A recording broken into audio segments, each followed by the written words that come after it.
नमस्कार, रेशूज किचनमध्ये आपल्या सर्वांचे खूप खूप मनापासून स्वागत. आज आपण फणसाच्या बिया व सुका जवळा याची एक मस्त रेसिपी बनवणार आहोत की घरातील सर्वांना खूपच आवडेल. अगदी ताटच नाही तर बोटेसुद्धा चाटून पुसून खातील, इतकी टेस्टी आहे ही रेसिपी. चला तर मग रेसिपीला सुरुवात करूया.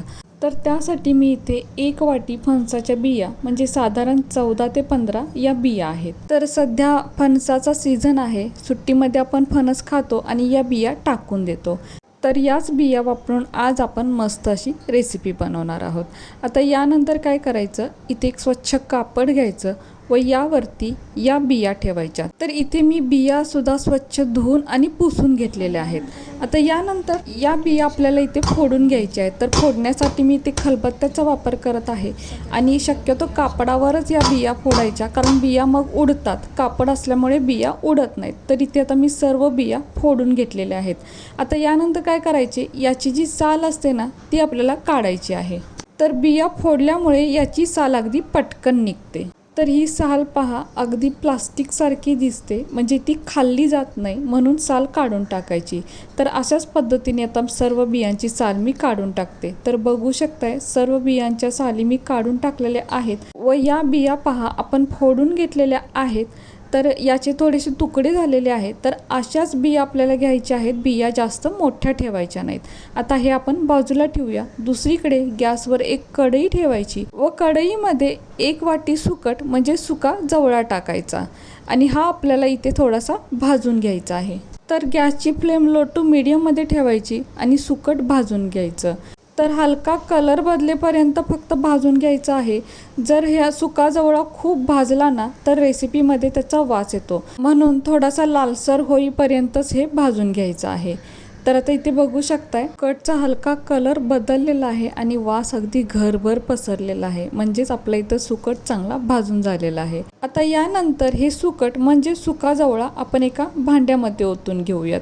यानंतर यामध्ये थोडंसं पाणी ओतायचं. तर मी इथे 1.5 ग्लास पाणी ओतत आहे. तर पाणी आपण कितीही ओतू शकतो, फक्त सुकट आपल्याला इथे स्वच्छ धुवून घ्यायचं आहे. आता यानंतर जो तळणीचा झारा असतो किंवा एखाद्या चमच्याने हे सुकट या पाण्यामध्ये थोडंसं हलवून घ्यायचं, म्हणजे सुकटला जी काही रेती लागलेली असती ती पाण्याच्या तळाशी जाते आणि सुकट पहा पाण्यावर तरंगत राहतं. आता यानंतर काय करायचं, याच अशा तळणीच्या झाऱ्याने हे सुकट असं वरच्यावर अलगद उचलून घ्यायचं आणि थोडंसं गाळून घ्यायचं. तर हे पहा, म्हणजे काय होतं, रेती कचरा वगैरे पाण्याच्या खाली राहतो व हे स्वच्छ सुकट असं या झाऱ्यामध्ये येतं. किंवा एखाद्या चमच्याने किंवा हाताने सुद्धा हे सुकट अलगद आपण या पाण्यातून काढून घेऊ शकतो. अशा पद्धतीने आपल्याला या पाण्यातून हे सुकट काढून घ्यायचं आहे. आणि या पाण्यामध्ये पहा खाली रेती आणि थोडासा कचरा सुद्धा दिसतो, म्हणून सुकट इथे धुवून घेणं खूप गरजेचं आहे. आता यानंतर गॅसवर पुन्हा कढई ठेवायची व कढई थोडी गरम झाली की यामध्ये 1.5 ते 2 पळी म्हणजेच मोठे चमचे तेल घालायचं. आता तेल थोडं गरम झाले की यामध्ये 1 छोटा चमचा जिरे घालायचे. तर जिरे असे चांगले फुलले पाहिजे. त्यानंतर 7 ते 8 कढीपत्त्याची पाने घालायची. तर कढीपत्त्याची पाने सुद्धा अशी चांगली तडतडली पाहिजे. त्यानंतर एक मीडियम साईजचा कापलेला कांदा घालायचा. तर कांदा आपण इथे आपल्या आवडीप्रमाणे बारीक किंवा मोठा चिरून टाकू शकतो. तर कांद्याचा हलका कलर बदलेपर्यंत कांदा यामध्ये चांगला परतून घ्यायचा. यानंतर 1 चमचा आलं लसूण पेस्ट घालायची. तर ही आलं लसूण पेस्टसुद्धा या तेलामध्ये चांगली परतून घ्यायची, म्हणजे आलं लसणाचा कच्चेपणा कमी होतो. यानंतर एक मीडियम साईजचा कापलेला टोमॅटोसुद्धा घालायचा. तर टोमॅटो इथे शक्यतो बारीकच चिरून टाकायचा, म्हणजे रेसिपीला अगदी चव छान येते. तर टोमॅटोसुद्धा चांगला मऊ होईपर्यंत या तेलामध्ये परतून घ्यायचा. यानंतर आता बाकीचे साहित्य घालूयात.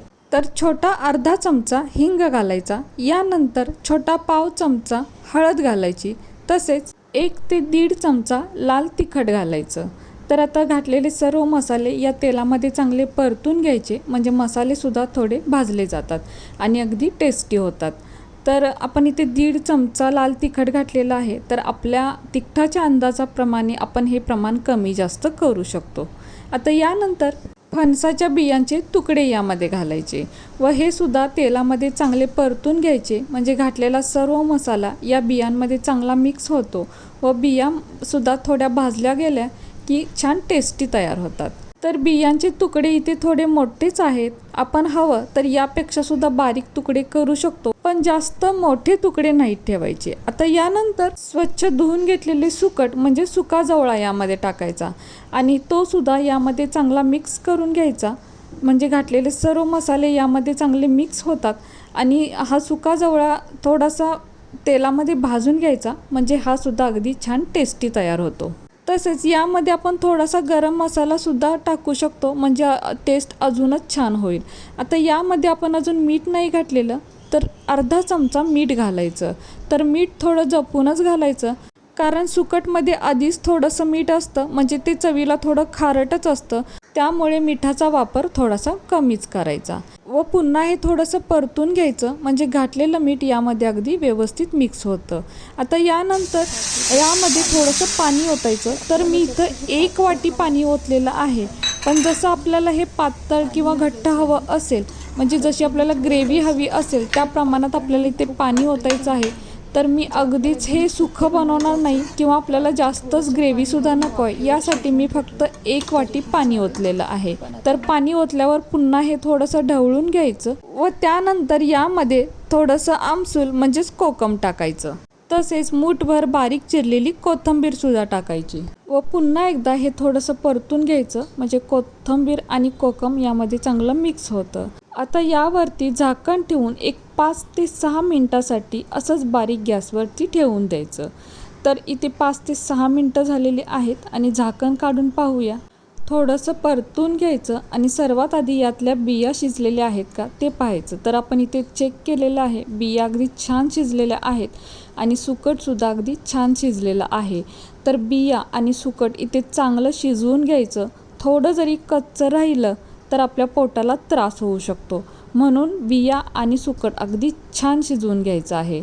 आणि बघू शकताय काय मस्त आपली ही भाजी इथे तयार झालेली आहे आणि याचा घमघमाटसुद्धा अगदी घरभर पसरलेला आहे.